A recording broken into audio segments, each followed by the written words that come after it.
You mentioned that there was this AI trend that's going on. There's a lot of quantity that's going on, and there is this hyper personalization that's going on. And you mentioned the value-based approach that you have. So just Yeah. tell us more about this value-based approach. How would you go about building that process? Yes. Okay. So value-based segmentation, the gist of it is that we are going to take our ICP, which generally companies don't have as much clarity around their ICP as they think they do. You mentioned that I work with organizations that are in that 10 to 50 million revenue range. So generally what I see is that they have an ICP, like they're mature enough that they have that clear persona, but the persona might look something like director level and above finance executives in industry 1, 2, 3, or 4. So there's a bit of clarity, but for value-based segmentation to work, which is a personalization at scale play, you need to build some other layers into your ICP. So you need to further segment your ICP. What that might look like is instead of director level and above finance executive, you say only the CFO. And then instead of all 4 industries, you pick one specific industry. And then maybe you even go deeper. Maybe it isn't CPG. Maybe it is only CPG for beauty brands. And then we're going to build in some additional layers.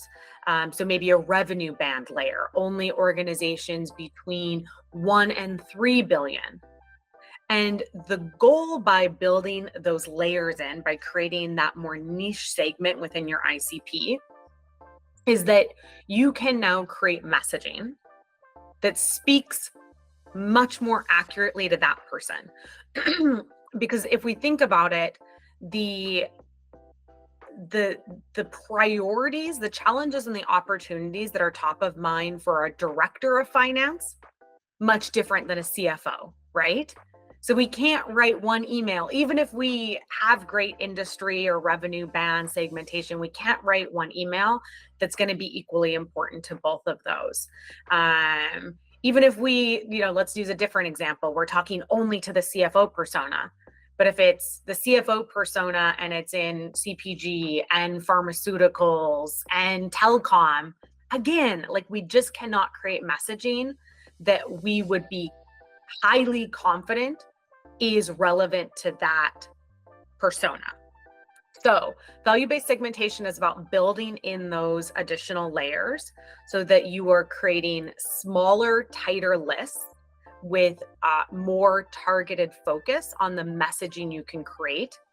And what it allows you to do as a sales team then is create one set of messaging that can go to the entire list. So the list is going to be small. Maybe it's only 72 people, 31 people. It's a much smaller list, but you can create one set of messaging that still works for all 72 of those people instead of tasking your sales team with trying to find that disingenuous personalization token because you were told that personalization matters and having to do that 72 times in a row and still get lower engagement rates because what you've said is not relevant or valuable to them.